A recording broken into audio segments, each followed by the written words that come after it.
principais tipos de falácias, parte 10. Bem-vindos ao canal. Ao menos nos próximos minutos, você ficará um pouco mais racional. Seguindo com a nossa série, esta é a parte 10, com mais 7 falácias. 1. Falácia do apelo à ignorância. O que é?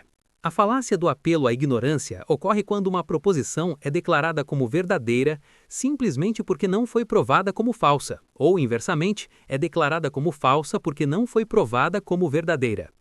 A falácia reside em confundir a ausência de evidência com a evidência da ausência.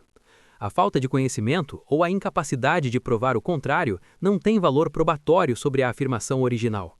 O ônus da prova sempre recai sobre quem faz a afirmação. Exemplo: contexto de crença, evidência inatingível. Ninguém conseguiu cientificamente provar que a homeopatia ou o horóscopo não funcionam. As comunidades científicas e médicas simplesmente não têm evidências suficientes para refutá-los. Portanto, a homeopatia e o horóscopo são eficazes e funcionam. Aqui, a incapacidade de provar a negatividade, o não funcionamento, é falsamente usada como prova positiva da afirmação. A ausência de prova de falsidade não prova a verdade. Exemplo: contexto de produtos químicos, segurança. Este novo aditivo alimentar não pode ser perigoso, pois nenhum estudo conseguiu provar que ele cause nenhum tipo de danos à saúde em humanos ou animais. O produto está no mercado há um mês sem incidentes. Portanto, o aditivo é 100% seguro. Aqui, a falta de evidências que provem o malefício, a ausência de prova de perigo, é usada como prova de segurança absoluta. Ignora-se que os estudos podem ainda não terem sido concluídos ou que os efeitos negativos podem levar anos para se manifestar. Por que é problemático? Esta falácia é destrutiva porque suspende a lógica e o ceticismo sempre que há um vácuo de informação. Ela permite que qualquer afirmação infundada seja considerada verdadeira até que o proponente se canse de provar a negativa, o que pode ser impossível ou extremamente dispendioso. Ela transfere indevidamente o ônus da prova e abre a porta para crenças extraordinárias sem qualquer base, usando a ignorância, a falta de evidências, como sustentação. Como identificar? Sempre que a justificativa para a verdade ou falsidade de uma afirmação for "não foi provado o contrário" ou "ninguém nunca provou isso", levante o alerta. Pergunte-se: a ausência de prova é um resultado de uma busca exaustiva e falha ou é simplesmente a ausência de esforço probatório? Pergunte-se: quem fez a afirmação original? O ônus da prova, a obrigação de sustentar a alegação, sempre recai sobre quem afirma e não sobre quem questiona. Lembre-se: a ausência de evidência não é a evidência da ausência. 2. Falácia do apelo à autoridade anônima. O que é? A falácia do apelo à autoridade anônima ocorre quando uma afirmação é justificada ou validada pela citação de uma fonte vaga, não identificada, não rastreável ou generalista, como cientistas, estudos, dizem que ou especialistas. A falácia reside no fato de que a credibilidade da afirmação é baseada em uma suposta autoridade que não pode ser verificada. A ausência de uma fonte nomeada, professor, pesquisa, instituição, pessoa, impede a avaliação da qualificação, do contexto e do possível viés da autoridade citada, tornando o argumento infundado. Exemplo: contexto de política ou economia. Especialistas do mercado financeiro afirmam que o novo imposto de regulamentação vai, na verdade, resolver todos os problemas econômicos do país. Portanto, devemos aceitar a lei sem questionar. Aqui, o argumento usa a força da palavra especialistas, sem especificar quais são eles, qual a área de expertise de cada um, ou se há conflitos de interesse impedindo qualquer chance de verificação. Exemplo: contexto de saúde e ciência. Estudos científicos comprovam que beber o suco X é eficaz contra o câncer e pode curar qualquer doença. A notícia já foi espalhada em diversos grupos, não há como duvidar. Aqui, a frase genérica "estudos científicos comprovam" é usada para dar peso científico à alegação. Sem o nome da revista, do pesquisador ou da metodologia, o ouvinte não consegue checar a veracidade do estudo nem se ele foi revisado por pares. Por que é problemático? Esta falácia é destrutiva porque é a ferramenta primária para disseminar desinformação, boatos e pânico. Ela utiliza a força persuasiva da autoridade, que é válida em outras situações, para justificar a aceitação de afirmações falsas ou não comprovadas. Ao impedir o rastreamento da fonte, ela torna o argumento inatingível para o pensamento crítico, pois o questionamento se torna contra os especialistas e não contra a falta de evidência. Como identificar? Sempre que a fonte de uma afirmação for citada de maneira imprecisa, vaga ou não rastreável, levante o alerta. Pergunte-se quem exatamente é a autoridade. Existe um nome, um cargo, uma publicação ou uma instituição específica? Pergunte-se: a fonte é verificável? Se eu tentar rastrear, conseguirei encontrar o estudo original ou a declaração feita? Lembre-se, uma autoridade não nomeada não tem autoridade nenhuma. 3. Falácia do apelo à força, ou ameaça. O que é? A falácia do apelo à força, ou ameaça, ocorre quando o proponente tenta persuadir o oponente a aceitar uma conclusão, uma afirmação, ou a agir de uma certa maneira através da coerção, intimidação ou ameaça de consequências negativas e desagradáveis, em vez de apresentar argumentos lógicos ou evidências que sustentem a proposição em si. A falácia reside em substituir a razão pela força, física, psicológica, econômica ou legal. O medo da consequência punitiva torna-se a única evidência para a aceitação da afirmação. Exemplo: contexto de trabalho ou profissional. É melhor você concordar integralmente com a nossa proposta para o novo projeto e assiná-la até o final do dia. Se não concordar, seu contrato de trabalho pode não ser renovado no próximo ano e você perderá seu emprego. Aqui, a ameaça de demissão ou não renovação, uma força econômica ou profissional, é usada para forçar a aceitação de um documento independentemente dos méritos ou falhas lógicas da proposta. Exemplo: contexto de leis ou censura. As nossas leis e regras sociais já estão estabelecidas e são inquestionáveis. Qualquer tentativa de contestação ou questionamento sobre as regras vigentes será devidamente investigada e punida com sanções pesadas. Aqui, o mecanismo de punição legal e a ameaça de sanção são usados para silenciar o debate e forçar a aceitação da validade das leis não pela lógica ou moralidade, mas pelo medo da repressão. Por que é problemático? Esta falácia é destrutiva porque destrói o debate racional. O apelo à força não prova que a afirmação é verdadeira ou falsa, ele apenas garante a conformidade forçada. Ao usar o medo como motor da aceitação, a falácia mina a autonomia do indivíduo e a busca pela verdade. Em qualquer esfera, política, ética ou profissional, a verdade e a validade de uma proposição devem ser independentes do poder ou da capacidade de punição do proponente. Como identificar? Sempre que a aceitação de uma afirmação for justificada por uma frase que comece com "você deve aceitar X, se não", ou "se você não aceitar X, Y acontecerá", levante o alerta. Pergunte-se: a consequência negativa é uma evidência que prova a afirmação ou é apenas uma ameaça para forçar minha concordância? Pergunte-se: se a ameaça fosse removida, o argumento ainda teria alguma validade lógica ou base em evidências? Lembre-se, o medo não prova a verdade. 4. Falácia do apelo à vaidade. Bajulação. O que é? A falácia do apelo à vaidade ocorre quando se tenta persuadir alguém a aceitar uma conclusão, um argumento ou uma proposição através de elogios, lisonjas ou bajulação de suas qualidades, inteligência, bom gosto ou status. O objetivo é fazer com que a pessoa se sinta especial e, assim, mais disposta a concordar com a conclusão, independentemente do mérito lógico do argumento. A falácia reside em substituir a evidência ou a validade lógica pelo sentimento de superioridade do interlocutor. A aceitação da afirmação se torna um preço a pagar para manter o elogio ou a reputação lisonjeada. Exemplo: contexto de debates ou argumentação. Uma pessoa tão inteligente, perspicaz e com um raciocínio tão aguçado como o seu, certamente entenderá por que esta é a única solução lógica e correta para o problema econômico. Concordar com o plano demonstra sua genialidade. Aqui, a lisonja à inteligência do interlocutor é usada como uma ferramenta para forçar a aceitação. Se ele discordar, corre o risco de desmentir o elogio, ou seja, demonstrar ser menos inteligente, perspicaz ou ter mau gosto. O foco não é o plano, mas sim a reputação do ouvinte.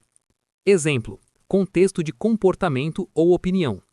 Apenas pessoas com bom gosto e um refinado senso estético conseguem realmente apreciar o valor desta peça de arte moderna, que é de fato a melhor obra do século. Você é tão inteligente para ter esse tipo de posicionamento? Aqui, a vaidade do interlocutor em relação ao seu bom gosto é apelada. A discordância significa admitir ter mau gosto ou ser ignorante. O elogio age como um suborno emocional para obter a concordância que, isoladamente, poderia ser fraca. Por que é problemático? Esta falácia é destrutiva porque desvia a atenção da lógica para a emoção do ego.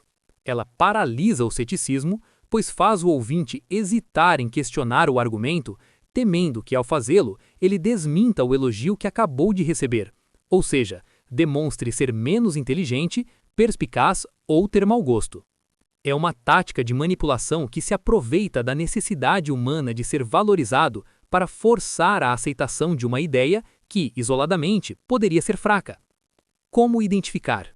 Sempre que a apresentação de um argumento for precedida ou seguida por um elogio não solicitado à sua inteligência, status ou julgamento, levante o alerta. Pergunte-se: se o elogio fosse removido, o argumento ainda seria logicamente forte o suficiente para se sustentar por conta própria? Pergunte-se: estou sendo forçado a concordar com esta proposição como um preço a pagar para manter a reputação que a pessoa acabou de me atribuir? Lembre-se, o elogio não compra a verdade. 5. Falácia do apelo ao preconceito ou animosidade. O que é?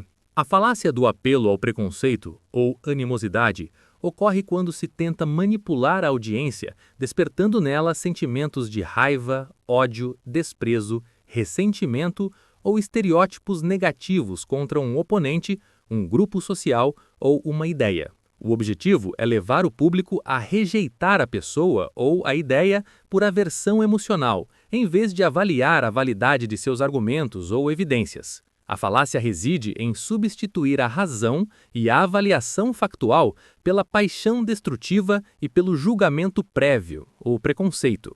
Exemplo: contexto de gênero ou profissional. Seria um erro catastrófico nomear uma mulher para liderar o departamento de engenharia. Sabemos que as mulheres são muito emocionais e sensíveis, e esse ambiente de pressão exige uma mente totalmente lógica e fria.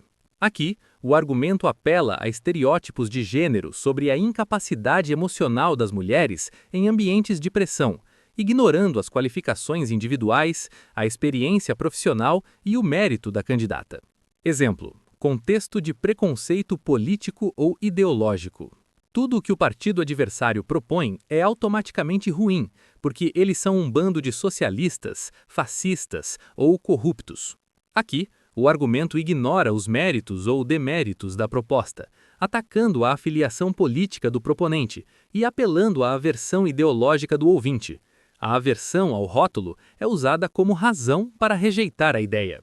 Por que é problemático?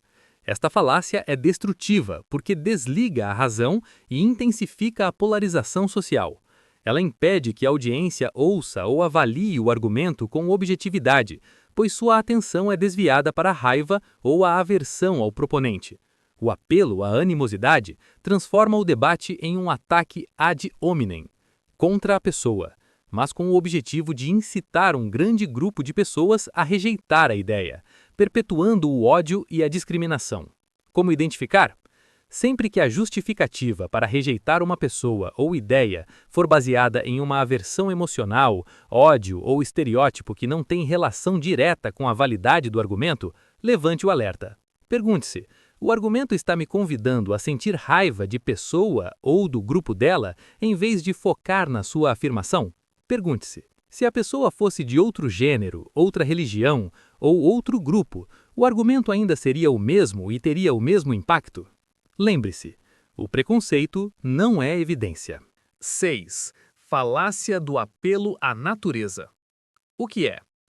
A falácia do apelo à natureza ocorre quando se argumenta que algo é bom, correto, saudável ou moralmente aceitável simplesmente porque é natural, ou, inversamente, que algo é ruim, incorreto ou perigoso porque é não natural ou artificial. A falácia reside em assumir que o termo natural é sinônimo de bom e não natural é sinônimo de mal, sem apresentar justificativas lógicas, científicas ou evidências que comprovem essa ligação. O que é natural, como veneno, doenças ou desastres, não é necessariamente bom, e o que é artificial, como vacinas ou cirurgias, não é necessariamente mal. Exemplo: contexto de alimentação ou saúde. Você não deve comer alimentos processados, eles não são naturais. O que é natural é sempre mais saudável para o corpo humano, e o que é artificial está cheio de toxinas. Aqui, o argumento assume a premissa falsa de que tudo que é natural é benéfico e tudo que é processado é prejudicial. A falácia ignora que muitas plantas naturais são venenosas e que o processamento, como a pasteurização do leite, pode tornar os alimentos seguros e benéficos. Exemplo: contexto de medicina ou tratamento. A medicina alternativa é sempre melhor que a medicina tradicional. Ela usa apenas produtos naturais e óleos essenciais, e não produtos químicos fabricados em laboratório. Aqui, implica-se que natural é inerentemente superior a químico ou sintético. A falácia desconsidera que a água é um composto químico, que todo tratamento médico precisa de eficácia e segurança comprovadas por testes, e que muitos remédios eficazes são sintéticos. Por que é problemático? Esta falácia é destrutiva porque cria um falso dilema entre o que é puro e o que é tóxico, ignorando a evidência científica. Ela leva à rejeição de tratamentos e tecnologias comprovadamente seguros e eficazes, como vacinas, antibióticos e alimentos fortificados, e promove a aceitação cega de produtos ou práticas não testadas e potencialmente perigosas, baseando-se apenas no rótulo de natural.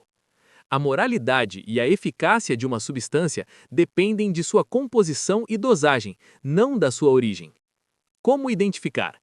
Sempre que a única justificativa para aceitar ou rejeitar uma ideia for o uso das palavras natural ou artificial, levante o alerta. Pergunte-se: qual é a evidência científica ou a razão lógica de que essa substância ou prática é boa ou má além do seu status de natural ou artificial? Pergunte-se: a origem natural de algo, como a toxina de uma cobra ou a radiação natural, o torna automaticamente seguro ou moralmente aceitável? Lembre-se, o fato de algo ser natural não o torna bom. 7. Falácia do apelo ao ridículo. O que é? A falácia do apelo ao ridículo ocorre quando se tenta desacreditar ou refutar uma afirmação, um argumento ou um proponente apresentando a ideia de forma ridícula, cômica, zombeteira ou simplificada ao extremo, caricatura, em vez de apresentar contra-argumentos lógicos ou evidências. A falácia reside em substituir a lógica pelo riso.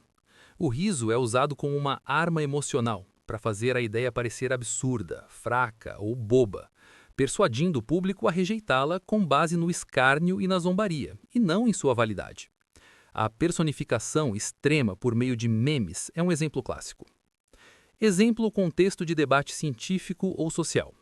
A ideia de que devemos investir em transportes públicos de alta velocidade para reduzir o trânsito é ridícula. É como dizer que vamos construir um foguete para ir ao supermercado da esquina.